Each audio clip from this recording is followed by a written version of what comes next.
Question is on adoption of the resolution. Those in favor say aye. Those opposed no. Opinion of the chair. The ayes have it. Gentleman from Colorado. On that, I request a roll call vote. Recorded vote is requested. Those favoring a recorded vote will rise. Sufficient number having risen, a recorded vote is ordered. Members will record their votes by electronic device. This is a 5-minute vote.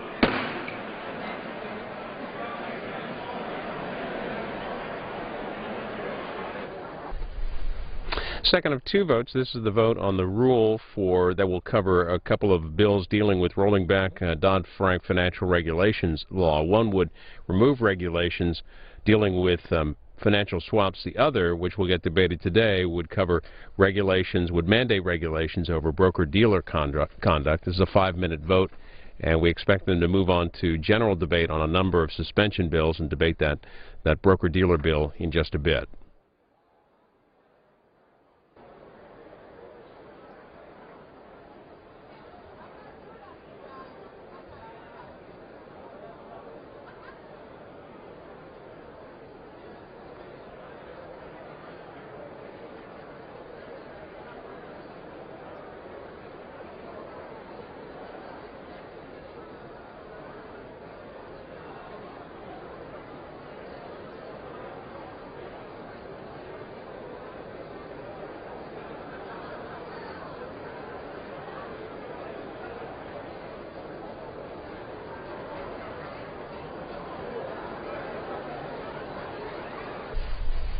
Well, as the series of votes was getting underway, so too was a hearing of the House Select Intelligence Committee dealing with the NSA surveillance program. They're hearing from the Director of National Intelligence, James Clapper, and the NSA Director, General Keith Alexander. The hearing in a break because of these votes. I wanted to show you some of the opening testimony from General Alexander. Statement, but many of you know I'm not going to be able to read it as well as I can just tell you what's on my mind. So I'm going to talk from the heart, so that you know what we're talking about here from an NSA perspective is what I think you and the nation needs to hear. First and foremost, I've had 8+ years at NSA. They are among the finest people in this country. What they do every day for this nation is unheralded. We don't get a lot of fanfare of it, but it's absolutely superb.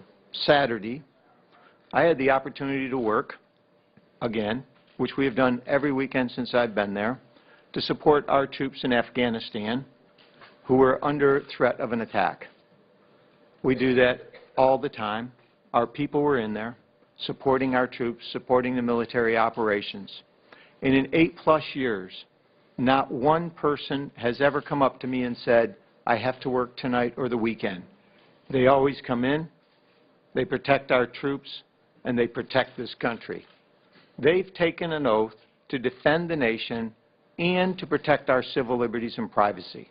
And they do that better than anyone I have ever seen. It is a privilege and honor to work next to them every day. What I want to tell you about is how did we get here, talk about the business record FISA. I want to give you some insights to what we see going on worldwide. I want to talk a little bit about the compliance, and then how we protect these programs and where we need to go in the future. And then, Chairman, we'll address some of the questions I know you want to ask, and so I'll drop that until your question portion. First, how did we get here? How did we end up here? 9/11. 2,996 people were killed in 9/11. We all distinctly remember that. What I remember the most was those firemen running up the stairs to save people to themselves lose their lives. And we had this great picture that was created afterward of a fireman handing a flag off to the military, and I say the intelligence community, and the military and the intelligence community say, we've got it from here. We deployed our forces to Iraq and to Afghanistan. NSA has deployed 6,000+ people forward. 20 have lost their lives in support of operations in Iraq, Afghanistan, and the war on counterterrorism. And they know what they bring to that fight helps bring back more of our soldiers, sailors, airmen, and Marines. You only have to ask people like General Dave Petraeus, General Ray Odierno, General Lloyd Austin. They will tell you our people were there every step of the way. But while we were there, while we are there, and what we learn about the threat is something that is necessary and important to the defense of this country. We see the threats that come into this nation. We see what a foreign intelligence agency is expected to see. Prior to 9/11, we had no way of connecting those dots. NSA would see one side, FBI the other. And so the question is, how can we connect these dots of what you're seeing and do it in the least intrusive manner? And thanks to you, the Senate, the executive branch, and the courts, we have programs to do that. And Congressman King, thank you for your comments. I know what you've done in New York and the statements that you've made are greatly appreciated. And I would tell you that every person at NSA and in the military still remembers that day and our commitment to those people that we will not forget. But that doesn't mean that we're going to trample on our civil liberties and privacy. So the issue is, how do we do both? Because that's the Constitution that we all swore to uphold and defend. And that's what we're doing. Look at the program that we have. We, as American citizens, everyone at this table is also an American citizen, have agreed that we would take our personal data and put it into a pile, a lockbox, that would only be looked at when we had reasonable and articulable suspicion that we had connection to a foreign Al-Qaeda or related terrorist group, and look into that box. In 2012, we had 288 such selectors that we could go and look into that. That's it. Of the billions of records, only 288. And with that, we had tremendous oversight. When you look at the amount of oversight from this committee alone and from others, from within the DNI, the Department of Defense, with our own Directorate of Compliance, with our own General Counsel, with our own IG, and with all our compliance individuals at every level, everything that we do on this program is audited 100% on the business record FISA. 100%. The data is kept separate from all the other data that we have. And I think it's important to understand that the leaker did not have access to this data, period. The technical safeguards that we have there ensure that no one else gets access to it, and that no one can get a query unless it goes to one of those 288 numbers or the numbers that are currently on the list. Only 22 people at NSA are authorized to provide numbers, to approve numbers, and about 30.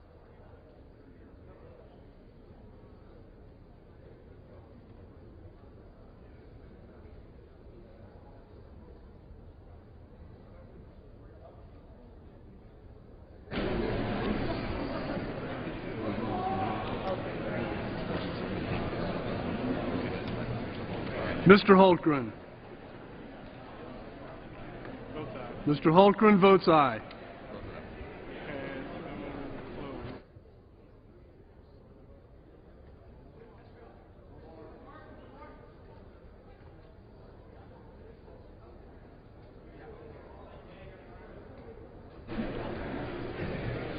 Mr. Pascrell.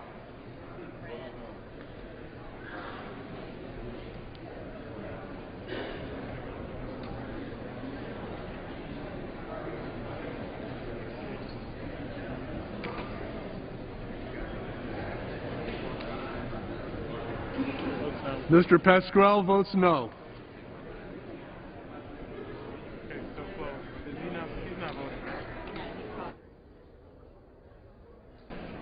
On this vote, the yeas are 230, the nays are 188. The resolution is adopted. Without objection, the motion to reconsider is laid on the table. House will be in order.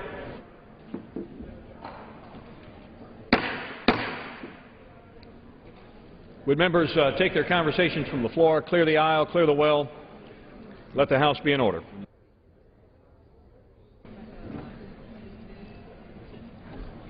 Pursuant to Clause 8 of Rule 20, the Chair will postpone further proceedings today on motions to suspend the rules on which a recorded vote or the yeas and nays are ordered. or on which the vote incurs objection under Clause 6 of Rule 20. Record votes on postponed questions will be taken later. For what purpose does the gentleman from Alaska seek recognition? Mr. Speaker, I move to suspend the rules and pass H.R. 2640.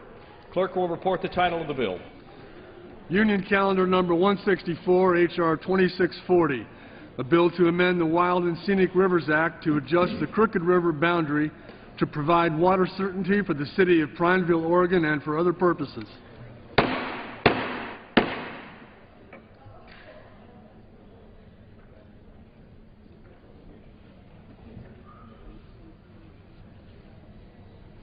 Pursuant to the rule, the gentleman from Alaska, Mr. Young, and the gentleman from Arizona, Mr. Gahalva, each will control 20 minutes. The chair recognizes the gentleman from Alaska. Mr. Speaker, I ask unanimous consent that all members may have 5 legislative days to revise and extend their remarks and include extemporaneous materials on the bill under consideration. Without objection. Mr. Speaker, I yield myself such time as I may consume. The gentleman is recognized. H.R. 2640, sponsored by our colleague Mr. Waldron of Oregon, is an important step towards restoring water and power and abundance and jobs to a rural area that has been devastated by federal logging restrictions. This bill is a reflection of years of negotiating and is identical to the bill this chamber passed last year without opposition. Its supporters include those who would normally be water adversaries of most parts of the West: municipalities, irrigators, warm springs, tribes, utilities, organized labor, and environmental organizations all come together to support this legislation. I want to commend my good friend from Oregon, Mr. Walden, for his good work and to bring all these parties together and urge adoption of this legislation. I reserve the balance of my time. Gentleman reserves. Gentleman from Arizona. Thank you, Mr. Speaker. I ask unanimous consent to revise and extend my remarks. Without objection. Mr. Speaker, I yield myself as much time as I may consume. Gentleman is recognized. Thank you, Mr. Speaker. H.R. 2640, as my colleague describes, does several things, including providing water and economic certainty to the city of Prineville and the Ochocoro Irrigation District. Is this the one we're on? The legislation also outlines how reclamation is to operate and manage the Prineville Reservoir through the first fill provision and removes some flexibility on reclamation's part to mitigate and adapt to changing conditions. We do not fully support the first fill provision, but understand that there are ongoing negotiations that look at providing the certainty that the city needs while protecting the environment. Stakeholder-driven processes are the best way to address local needs. We look forward to working with our colleagues in the Senate and on the other side of the aisle to ensure that all the needs are met and protected, and I reserve the balance of my time. Gentleman's time is reserved. Gentleman from Alaska. At this time, I leave whatever time he may consume to Mr. Walden. Gentleman is recognized. I thank Chairman Young. Thank you for your help on this, and Chairman Hastings as well. And Mr. Gahalva, thank you for your comments, and I want to thank Representative Fazio for his work on this, among many others. As was pointed out in 2012, this bill passed the House unanimously, and I'm glad to see this legislation once again before this chamber. The legislation is a collaborative effort between the City of Prineville, Crook County, local farmers, the Chutes River Conservancy, and we worked with the Confederated Tribes of the Warm Springs, among others. I'm grateful for their efforts in creating and moving this legislation forward. This bill we have before us will create jobs in Central Oregon, will remove government red tape. This is actually a photo of Bowman Dam. This is what we're talking about. And when the Wild and Scenic designation was passed by Congress, they sort of arbitrarily and temporarily, at the time, this was decades ago, placed the Wild and Scenic designation line right here in the yellow stripe of the road. Now, I've told people the only thing wild and scenic about a dam is if you're falling over the face of it and tumbling down. Then it might be wild and scenic. What we seek to do is move this boundary off the center of this dam and go down about a quarter of a mile where the river really becomes natural. As a result of that, then we're pretty well convinced a company will come in and add clean, renewable hydropower in a dam or in a hydro facility, a generation facility on the dam. The result of that is then the water will come out with less gasification, so it will be better for fish. So we'll get about 50 construction jobs for 2 years, good paying construction jobs for 2 years as they install this hydro facility here. You get enough hydroelectricity to light, I think it's 500 homes. So you get clean hydropower, you get construction jobs, the water will come out from a different place and actually be better for the fish going forward, and all we do is move the scenic boundary down to where, frankly, it probably everyone would have agreed it should have been, not on the center line of the top of the dam where cars drive over it, but rather down about a quarter of a mile. In addition to that, this facility, about 20 miles upriver from Prineville, is a reclamation project, and it holds about 80,000 acre-feet of uncontracted water. And that's part of the discussion. What do you do with that uncontracted water? This is rare in federal government to have a facility where all the water hasn't been determined. That's an issue that can be dealt with down the road. We don't deal with that here other than to make sure that Prineville has access to that 6%, about 5,100 acre-feet of water. And why is that important? Because the city of Prineville right now is constricted. They don't have enough water. And this is a small rural community with high unemployment in the county. We would make sure they get about 5,100 acre-feet of water. They would pay fair market price for the value of the water, and that extra water would allow the city to not only meet its residential needs, which it cannot do today, but also allow it to engage in more economic development, which it desperately needs to do. This water issue came to our attention initially because Facebook was planning and has since constructed a data center, which they've now doubled in size. Apple is also constructing a data center there. Both of them need water for cooling. Now, they've been able to be more efficient about how they do that, but they still need water, and others will. Because the city would access the water through the ground and not from directly behind the dam, the water actually flows downstream. I think it's in excess of about 20 miles, which is better for the fish to have that much more water going released down the dam, and then the city would, through their underground pumps, pump the water out. In dry years, particularly in the winter, this higher release requirement would benefit fish and wildlife, including the blue ribbon trout fishery below Bowman Dam.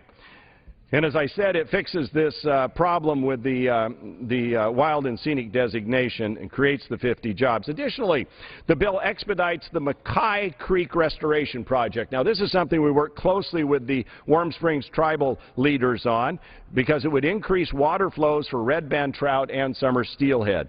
This project's long been supported by the Warm Springs tribes and the Deschutes River Conservancy. So I want to thank both Warm Springs and the Deschutes Conservancy for their work on this issue and on especially Mackay Creek. It's a very good common sense conservation project. So this is a good common sense job creating bill. It's the culmination of years of work in a collaborative effort. I want to thank the mayor of Prineville. Mayor Ropey has been back here and testified before your committee on a couple of occasions. Judge McCabe has been terrific in helping us, as have many others, as we move this forward. So this is a jobs bill that doesn't cost the government anything.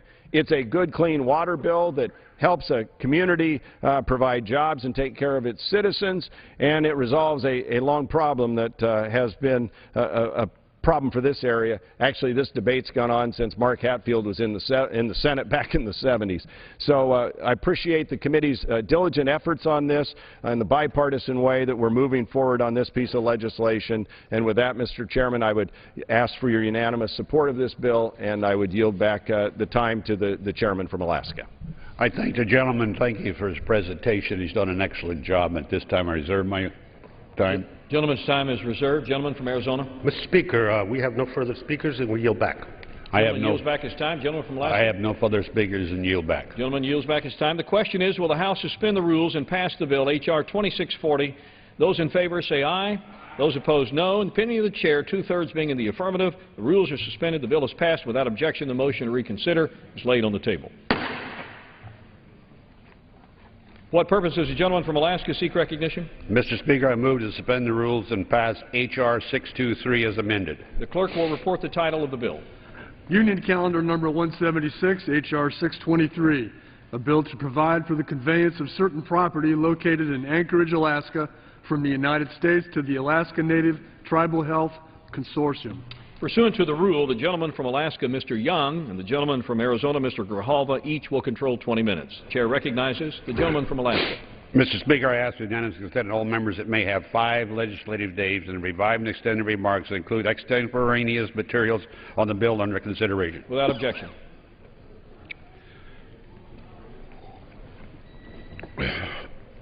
Mr. Speaker, Excuse me. I yield myself such time as I may consume. Gentleman is recognized. H.R. 623 transfers by warranty deed 2.79-acre parcel of federally owned land in Alaska, in Anchorage, Alaska, for the Indian Health Service of the Alaska Native Tribal Health Consortium. This consortium is a nonprofit authorized by the Congress to render health services to Alaska Natives under a contract with Indian Health Service. The land has been used for parking to accommodate nearby facilities run by the consortium Indian Health Service. It will be used to construct a patient housing facility, thereby expanding its capacity to offer vital health services to our Alaska Native patients, some who travel great distance from rural areas to receive care. Following a subcommittee hearing on the bill in May, the Indian Health Service Administrator conveyed the land to the consortium by quick deed claim. H.R. 623 remains necessary before transferring the land by warranty deed provides cleaner title to the property than by quick claim deed. The bill has also referred to the Committee on Energy and Commerce. The chairman of that committee, Mr. Upton, has kindly foregone action on the bill in the interest of expediting its consideration on the House floor. I thank him for his cooperation and have an exchange of letters memorizing our agreement. CBO estimates that H.R. 263 will have no significant impact on the federal budget. It would not affect direct spending on revenues. H.R. 623 is a non-controversial, and I hope the House will pass it, and I reserve the balance of my time. Gentleman's time is reserved. Gentleman from Arizona. Thank you, Mr. Speaker. I ask unanimous consent to revise and extend. Without objection. Thank you. I yield myself as much time as I may consume. Gentleman is recognized. Thank you. The Alaska Native Tribal Health Consortium was established in 1997 to provide health services to Alaska Natives. Based in Anchorage, the consortium now serves over 130,000 patients from all over the state. H.R. 623 conveys 2.79 acres of federal land in Anchorage, Alaska to the consortium. The parcel will be used to construct patient housing for visiting patients, allowing continued growth so that the Anchorage facilities can meet the health care needs of more and more people from rural Alaska. Some patients travel long distances to access health care facilities in Anchorage. H.R. 623 helps ensure that traveling patients are not burdened with finding their own accommodations. This is an important component of making sure that all Native Alaskans have access to equitable health care. I am happy to report that the Indian Health Services transferred the parcel in question by quick claim deed on June 20th of this year. While the consortium is able to start planning and preparation for patient housing. H.R. 623 transfers the parcel to the consortium by warranty deed. This removes further complications and guarantees that there will be no hiccups in the development of additional patient housing on this Anchorage site. We support H.R. 623, urge its passage by the House today, and reserve the balance of our time. Gentleman reserves his time. Gentleman from Alaska. Mr. Speaker, I want to thank the gentleman for having commented on this bill and supporting it, and I have no further speakers. If he has no further speakers, I'm ready to yield.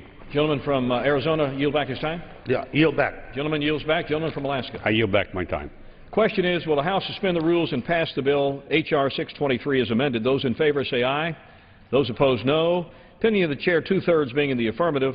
The rules are suspended. The bill is passed, and without objection, the motion to reconsider is laid on the table. What purpose does the gentleman from Alaska seek recognition? Mr. Speaker, I move to suspend the rules and pass H.R. 330. The clerk will report the title of the bill. House Calendar Number 26, H.R. 330, a bill to designate a Distinguished Flying Cross National Memorial at the Marchfield Air Museum in Riverside, California. Pursuant to the rule, the gentleman from Alaska, Mr. Young, and the gentleman from Arizona, Mr. Grijalva, each will control 20 minutes. The chair recognizes the gentleman from Alaska. Mr. Speaker, I ask for unanimous consent that all members may have 5 legislative days to revive and extend their remarks and include extemporaneous materials on the bill under consideration. Without objection. Mr. Speaker, I yield myself such time as I may consume. The gentleman is recognized. Mr. Speaker, H.R. 330 designates a memorial located in Marchfield Air Museum in Riverside, California as a Distinguished Flying Cross National Memorial in honor of current and former members of the armed services who have been awarded the Distinguished Flying Cross. This national memorial will not be a unit of the National Park System. The designation does not require or permit any expenditures of federal monies. I urge my colleagues to support H.R. 330, which has passed the House as part of the most recent Department of Defense authorization bill as a standalone bill in the 112th Congress by a vote of 392 to 1. And at this time, I reserve my time. Gentleman's time is reserved. Gentleman from Arizona.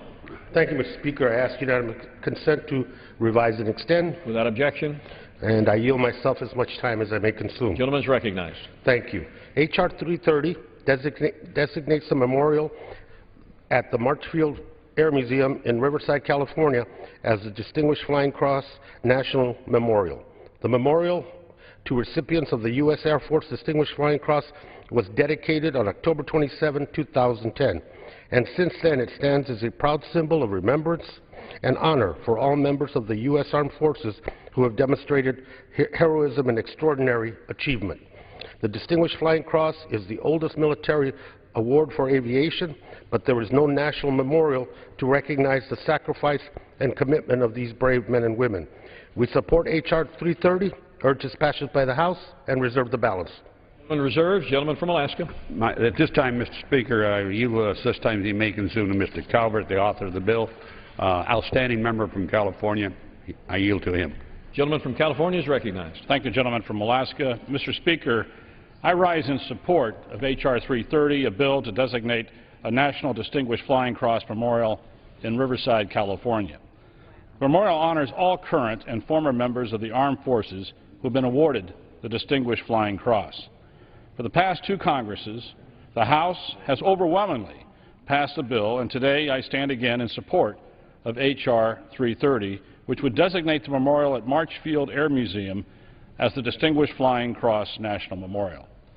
The legislation is supported by the Distinguished Flying Cross Society, the Military Officers Association of America, the Air Force Association, the Air Force Sergeants Association, the Association of Naval Aviation, the Vietnam Helicopter Pilots Association, and the China-Burman Indian Veterans Association.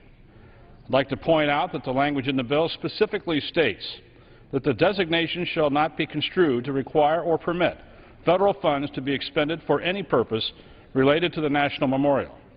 Funds have been and will continue to be raised through private means for these purposes. Distinguished Flying Cross recipients have received the prestigious medal for their heroism and extraordinary achievement while participating in aerial flight while serving in any capacity within the United States Armed Forces. There are many well-known people that have played a vital role in the history of the military aviation and have received the reward. This renowned group includes Captain Charles L. Lindbergh, former President George H.W. Bush, Brigadier General Jimmy Doolittle, General Curtis LeMay, Senator John McCain, Senator George McGovern, Jimmy Stewart, and Admiral Jim Stockdale, just to name a few.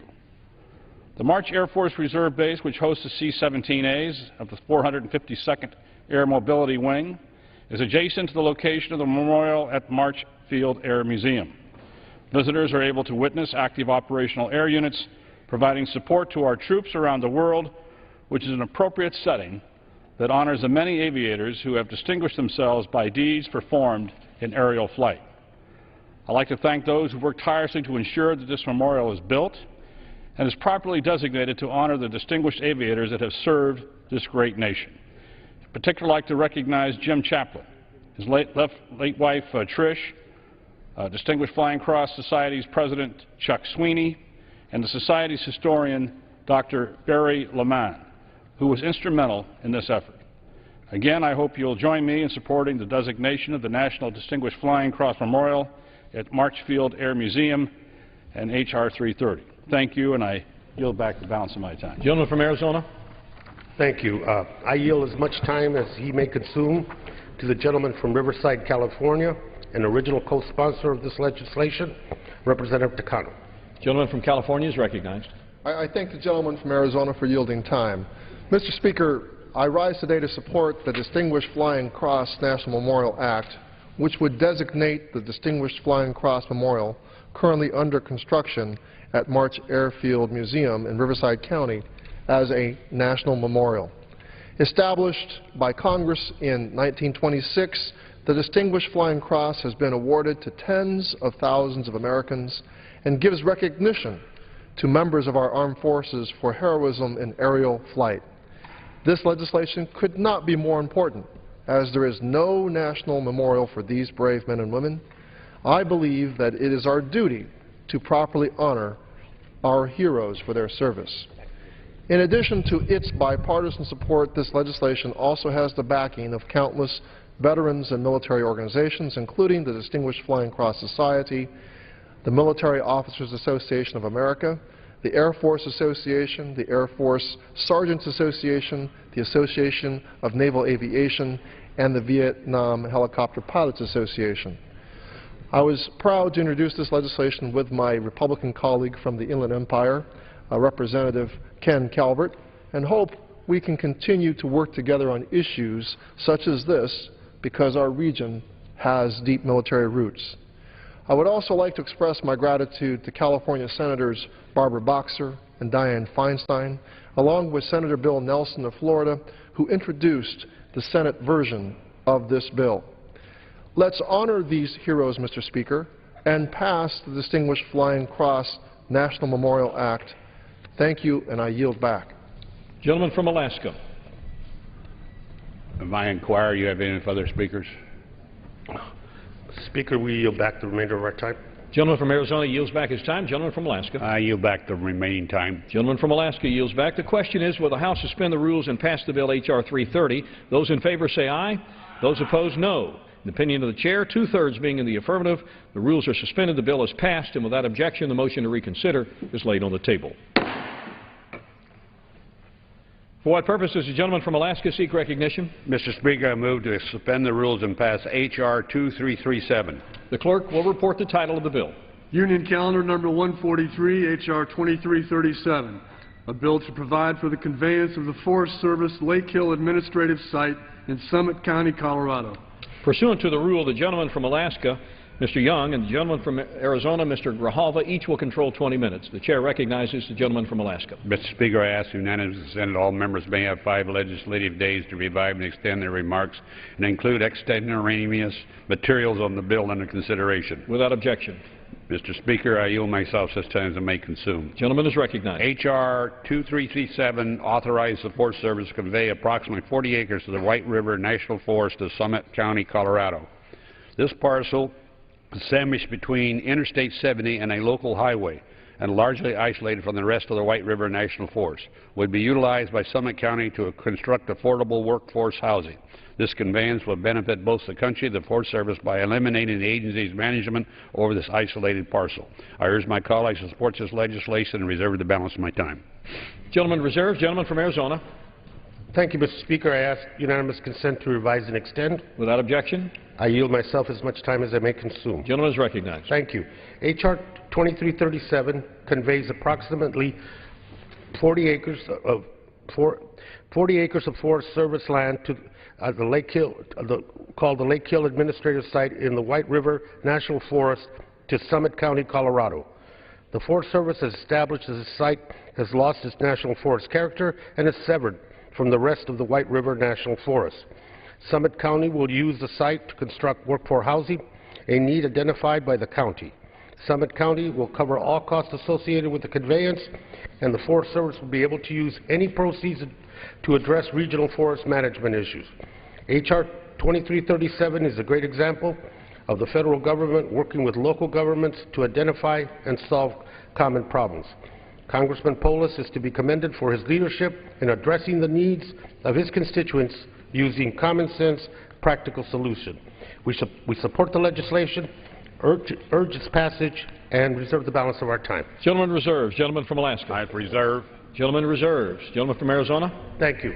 I yield as much time as he may consume to the sponsor of the legislation, the gentleman from Colorado, Mr. Polis. Gentleman from Colorado is recognized. I want to thank the Chair and the Ranking Member for their hearing as well as the support of this bill. For those of us who represent areas of the country where the federal government is a major landowner, it's absolutely critical to be able to work with this body to have the flexibility we need to meet the needs of our community. This legislation is the product of a community-driven effort in Summit County, where they were able to take a look at the 40-acre parcel, saw that it no longer had the characteristics of wildlife habitat or recreation, but it was ideally situated for housing for a community, which is a real need in Summit County. People who work and in our thriving mountain communities need to be able to live near where they work. To be able to get their cars and vehicles off the road, for families to be able to afford to live in the area.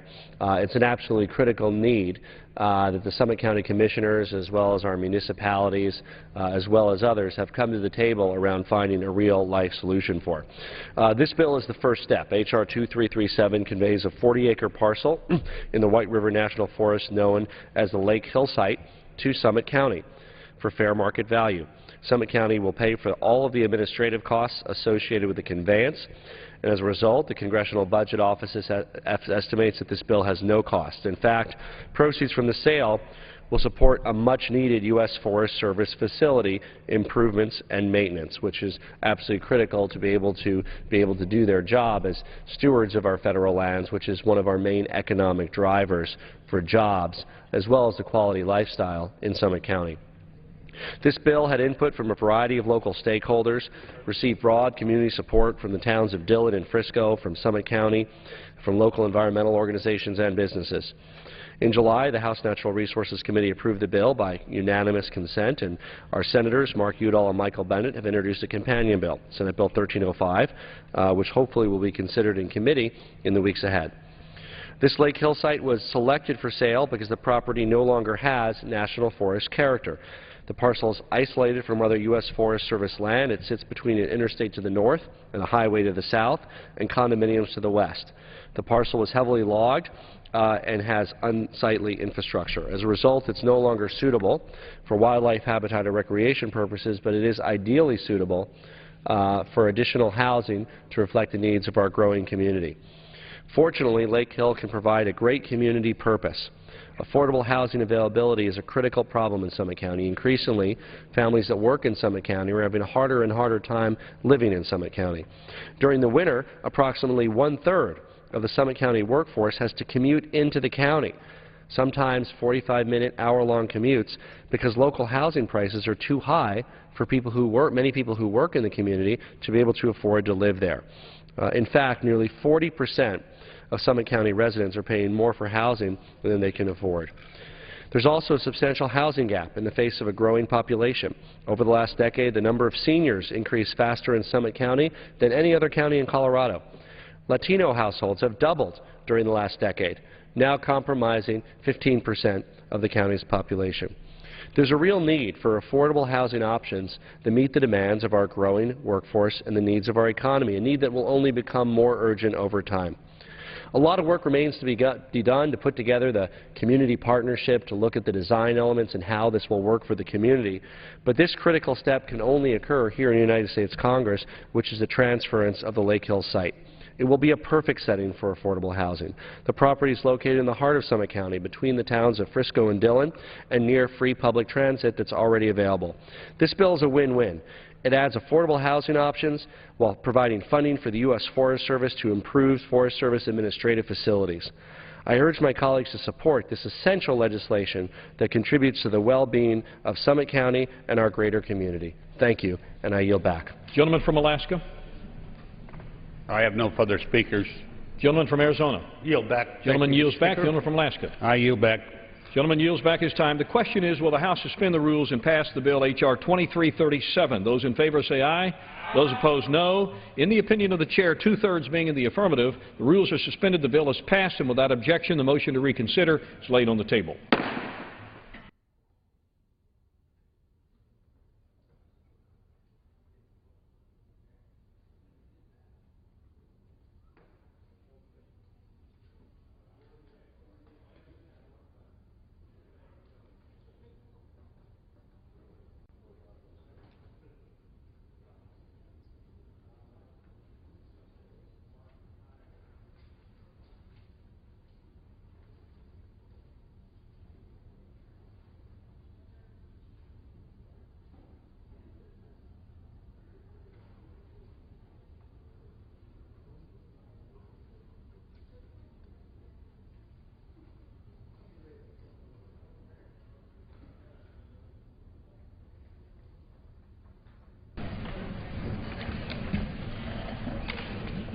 Waiting on Ms. Waters.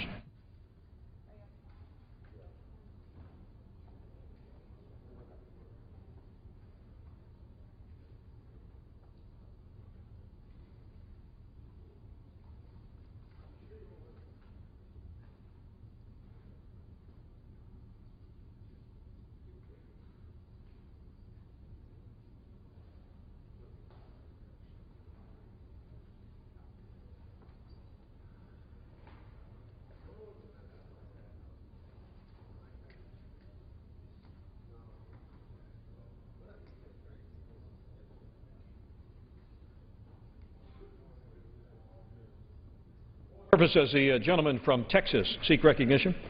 Mr. Speaker, pursuant to House Resolution 391, I call up H.R. 2374, the Retail Investor Protection Act, and ask for its immediate consideration. The clerk will report the title of the bill. Union Calendar Number 168, H.R. 2374, a bill to amend the Securities Exchange Act of 1934 to provide protections for retail customers and for other purposes. Pursuant to House Resolution 391, in lieu of the amendment in the nature of a substitute recommended by the Committee on Financial Services printed in the bill, an amendment in the nature of a substitute consisting of the text of Rules Committee Print 113-23 is adopted, and the bill as amended is considered read.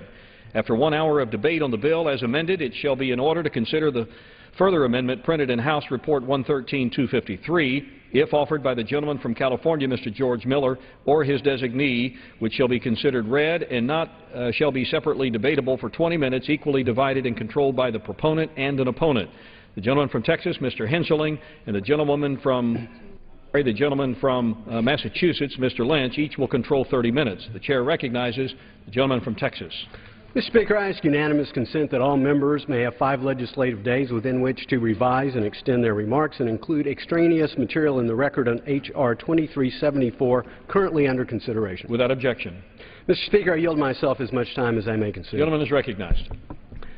Mr. Speaker, at a time that the American people demand and deserve that Democrats and Republicans work together to fix real problems in our nation today, this body has the opportunity to do just that. Today, the House will consider H.R. 2374, the Retail Investor Protection Act. The bill has strong support from both Democrats and Republicans. In fact, it passed the Financial Services Committee earlier this year on a strong bipartisan recorded vote, including half of our committee's Democrats. H.R. 2374 will ensure that hard-working families and individuals throughout our country who are trying to save for their retirements, save for their children's college education, saving for their first home, are not harmed by confusing, costly regulations coming out of Washington. Mr. Speaker, all Americans know that a flood of Washington red tape has hurt our economy. That's why tens of millions of our fellow countrymen remain either unemployed or underemployed. Unfortunately, even more regulations are on the way. Specifically today, Mr. Speaker, we are speaking about the Securities Exchange Commission and the Department of Labor, who are headed toward proposing 2 massive and inconsistent rulemakings. They're going to hurt the ability of retail investors to get financial advice that they need for their portion of the American dream. Mr. Speaker, retail investors are not big-time professionals on Wall Street. Retail investors had no role in causing the financial crisis, and they should not be punished for it, which regrettably this rulemaking could do. Rather, retail investors are ordinary, hard-working citizens from all of our congressional districts who buy and sell securities for themselves, their families, and their futures, not for a company. And in this struggling economy, the people who need it most, what are the SEC and the Department of Labor planning to do? They're planning to make it harder and more expensive for these Americans to get financial advice that they both want and need. Perhaps even more incredibly, the SEC, the Securities and Exchange Commission, is moving forward with this new regulation even though the agency has failed to provide any evidence that it would better protect investors. So the Securities and Exchange Commission apparently is going to regulate first, ask questions later. That makes no sense for millions of struggling Americans trying to save for the future. Mr. Speaker, again, we know that millions of middle-class families are sitting around their kitchen tables struggling to save and invest in order to make ends meet, and every day millions of them turn to financial professionals for advice. And yet here comes from Washington regulations that will make that advice either unavailable or unaffordable. So fewer Americans will get the advice they need. That's unfair. Let me provide you just a couple of examples, Mr. Speaker. Under the current suitability standard, an investor can have an account with a low-cost online broker with whom he or she can both make trades and get investment advice. Due to technological advances and the relatively low cost associated with operating an online platform, these brokers can offer trades and investment advice for as little as $7. But should a fiduciary standard be applied to these online brokers, the impact on investors could be one or all of the following: higher fees per trade, higher fees for investment advice, or brokers may simply stop providing this investment advice to less affluent customers altogether. That is not fair. Take the example of a single mother who supports her mother and wants to save for her daughter's college education. She has finally saved enough money to open up an IRA with $2,000 in savings. But we know that should these rules continue to be promulgated with these new Washington regulations, well, this lady may just be told she now needs $25,000 in order to open up the very same account. Again, Mr. Speaker, patently unfair. How about a middle-aged father who works with a financial professional? He wants the professional to get him access to products and ideas instead of managing his investment portfolio for him.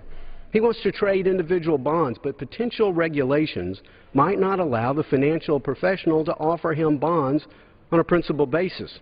So the result?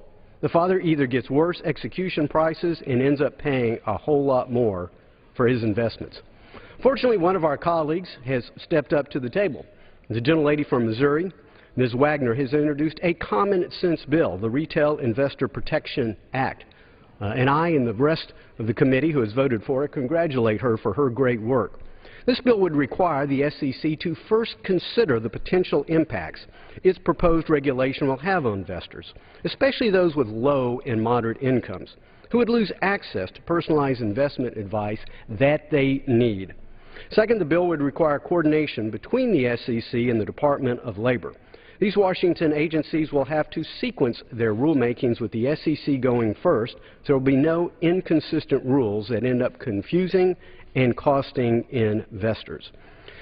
The Retail Investor Protection Act that we're debating today will avoid regulatory conflict between the SEC and the Department of Labor. It is as simple as that.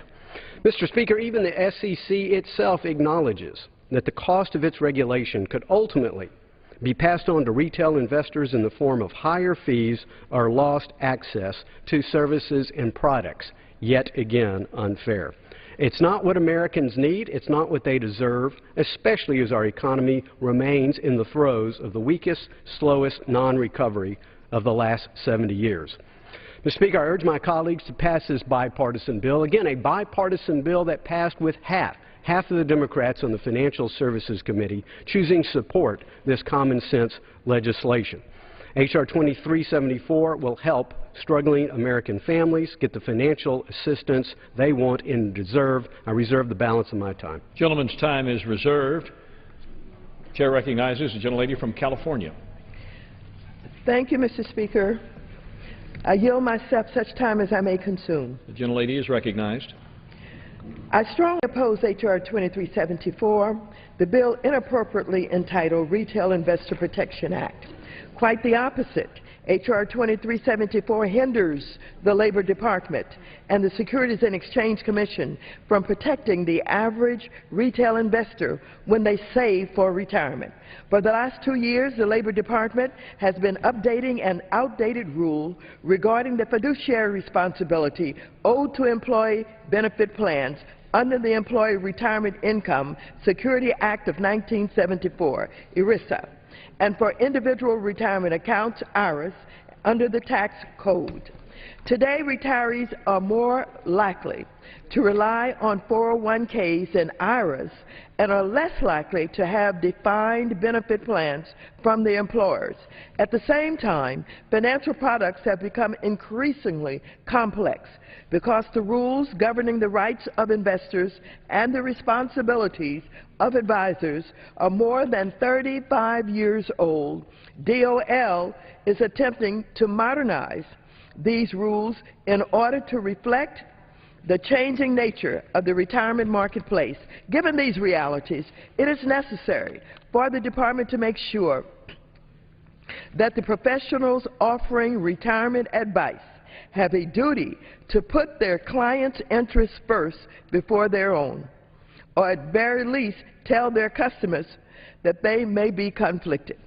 At the same time, the SEC is considering moving forward on a rulemaking that would impose a uniform fiduciary standard of conduct conduct for broker-dealers and investment advisors consistent with the Dodd-Frank Act. This would ensure that whatever the business model, if an individual is providing personalized investment advice about securities to a retail customer, they would have a duty to put that customer's interest before their own.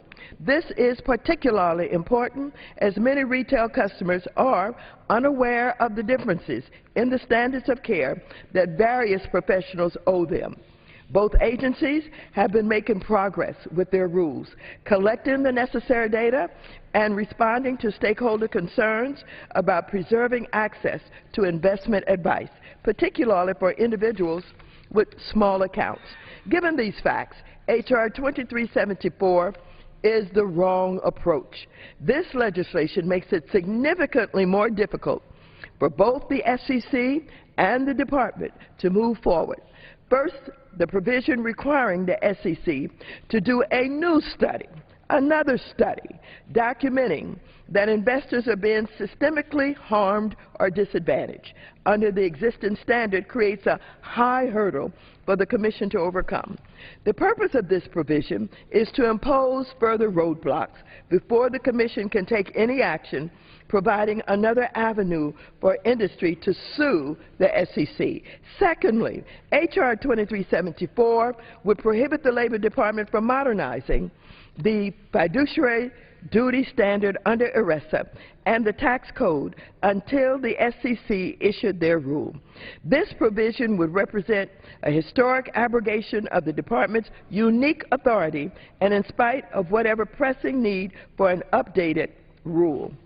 Finally, H.R. 2374 seems premised on the faulty notion that the Department and the SEC are not coordinating, when in fact staff have regular, ongoing SEC, DOL staff meetings, in addition leadership meetings, as well as a memorandum of understanding to share information on retirement and investment matters. On behalf of millions of consumers, retirees, and investors, several organizations, including the AARP, the Consumer Federation of America, the AFL-CIO, and Americans for Financial Reform, all oppose this legislation. A coalition of financial planning professionals wrote that H.R. 2374 is a backdoor attempt to undermine investor protection provisions in Dodd-Frank. In addition, SEC Chair White said in a letter to the committee that H.R. 2374 would make it difficult for the Commission to adopt such a rule. Simply put, H.R. 2374 just goes too far. The bill holds the Labor Department hostage while throwing out roadblocks for the SEC. Mr. Chairman, for these reasons, I urge a no vote on this bill, and I will yield back the balance. Does the gentlelady reserve her time? Reserve the balance of my time. Gentlelady reserves. The gentleman from Texas. Mr. Speaker, it's my pleasure now to yield 2 minutes to the distinguished chairman of the Committee on Education and Workforce, the gentleman from Minnesota, Mr. Klein. Gentleman from Minnesota is recognized for 2 minutes. Thank you, Mr. Speaker. I thank the gentleman for yielding. Mr. Speaker, it's been 4 years since the recession ended, yet economic growth is still anemic, job creation remains sluggish, and wages are flat. With each passing day, countless Americans feel they're falling further behind, and in these difficult times, working families shouldn't need to fear yet another regulatory scheme that will make it more difficult to rebuild their retirement savings. That is why I support the Retail Investor Protection Act, legislation that will force the Department of Labor to hit the brakes on sweeping changes to the way workers save for retirement. For many Americans, investing in a retirement plan can be confusing and, frankly, intimidating. Workers want to know their hard-earned dollars are managed wisely and in a way that can lead to financial security in their retirement years. Investment professionals provide a crucial service to those who want to plan for their retirement, yet lack the time and expertise to manage an investment portfolio. All investment advisors should be well trained, adhere to the highest ethical standards, and promote the best interest of their clients. Rules governing the actions of particular investment advisors, also known as fiduciaries, have helped provide workers with certainty for decades. However, since 2010, the Labor Department has tried to expand the definition and duties of a fiduciary and in the process diminish that certainty. While we support looking for ways to modernize current fiduciary regulations, the Department's recent proposal threatens to drive up costs, restrict investment opportunities, and harm efforts to educate workers about responsible retirement planning. Despite bipartisan concerns, Department officials are still pursuing this flawed approach behind closed doors. H.R. 2374 will force the Department of Labor to abandon this misguided effort and help ensure any future attempt to redefine fiduciary promotes the retirement security of America's workers. I want to thank Representative Wagner, Chairman Hensarling, and members of the House Financial Services Committee for their strong bipartisan leadership on this important issue. I urge my colleagues to support the Retail Investor Protection Act and yield back the balance of my time. Gentlelady from California. Gentlelady from California. Mr. Speaker, I yield to the gentleman from Massachusetts, a member of the Financial Services Committee, Mr. Lynch.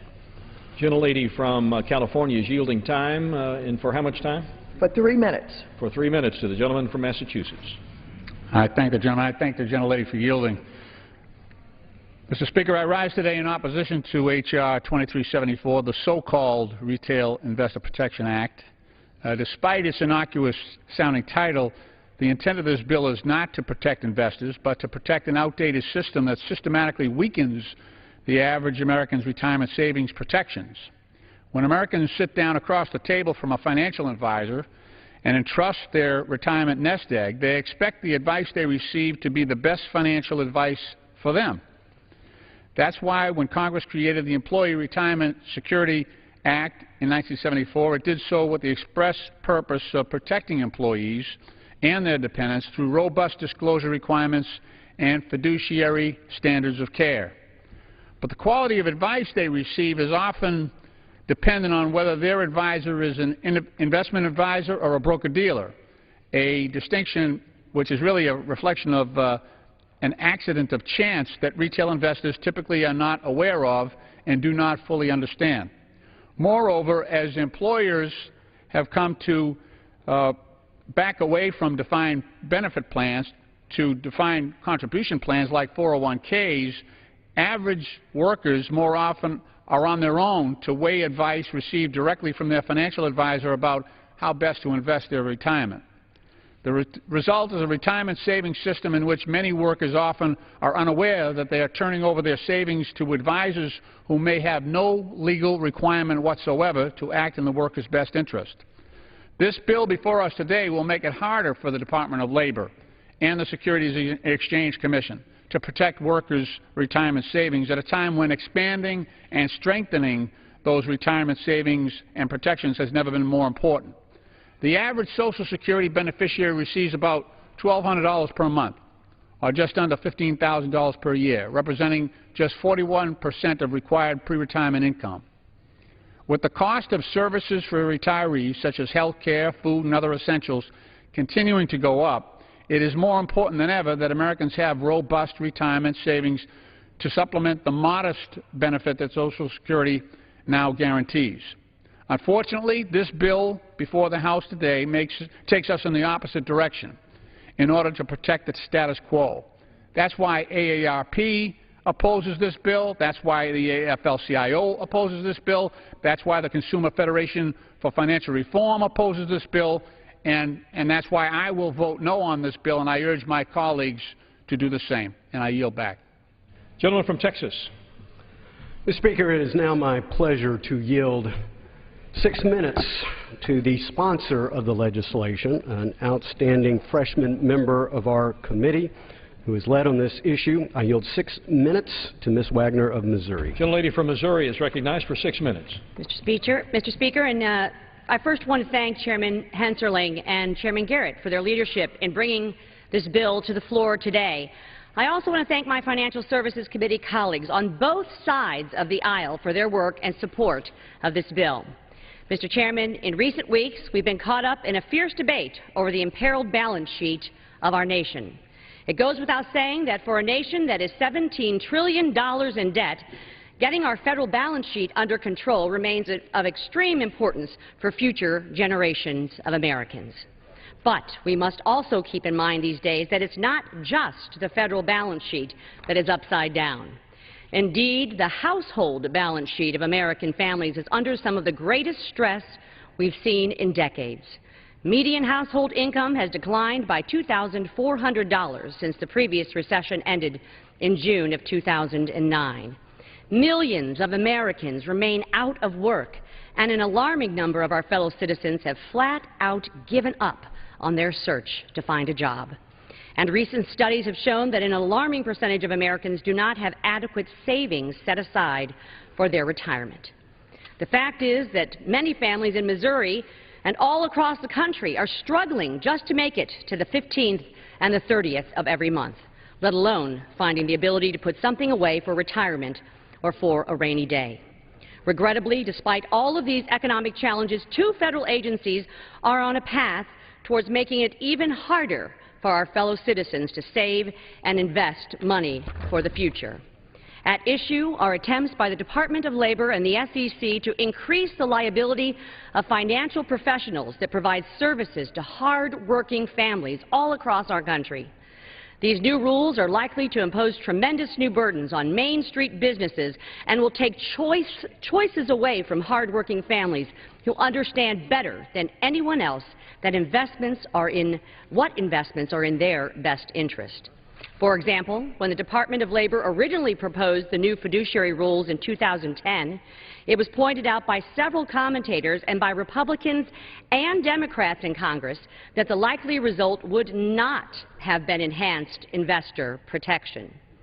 Rather, scores of low and moderate income Americans would have suddenly found themselves unable to work with a financial professional and unable to make investments that would help them achieve financial security for their future. Similar dynamics are at play with the SEC. Without providing any evidence of investor harm, the SEC is heading towards a rulemaking that could disrupt the valuable relationship that Americans have with their financial professionals. Perhaps most concerning, these two agencies appear to be on a collision course with one another and could end up issuing two very different and conflicting rules. Recently, the SEC issued a 72-page request for information to support a rulemaking. But nowhere in this request did the SEC mention the Department of Labor's fiduciary project or its effect on the SEC's work. So, despite the claims we've heard from both agencies, it doesn't appear that there is much coordination going on at all. This suggests that we are heading toward a situation where rules come into conflict with one another, creating a great amount of confusion and cost for businesses and retail investors. That brings us to H.R. 2374, the Retail Investor Protection Act, which passed the House Financial Services Committee in June by a bipartisan vote of 44-13. To those who are just tuning into this debate, it may help to understand exactly who it is we're talking about when we use the term retail investor. Retail investor could describe two young working parents that are trying to figure out ways to save for that first home.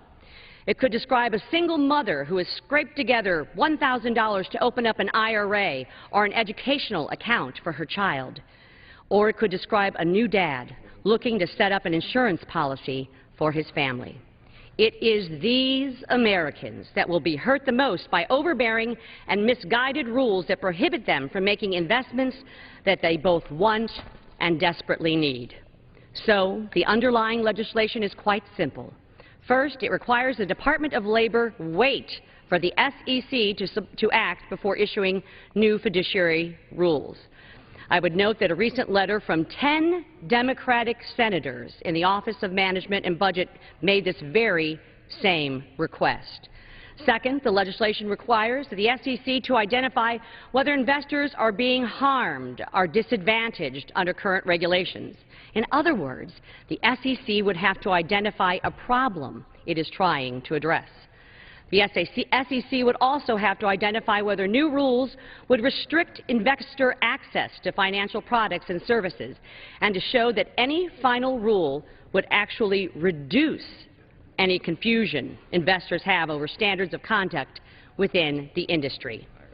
In short, this bill brings much-needed checks and balances to a regulatory process gone bad. We must remember what is at stake here. Americans invest trillions of dollars through IRAs, educational accounts, and other investment vehicles. The Retail Investor Protection Act would require that federal agencies act in the best interest of all investors and would go a long way towards preserving access to financial services for Americans of all income levels. I thank my colleagues again for their support, and I urge passage of this bill, 2374. Gentlelady from California. Thank you, Mr. Speaker. I yield 3 minutes to the gentleman from Minnesota, who's also co-chair of the Progressive Caucus, a member of the Financial Services Committee, and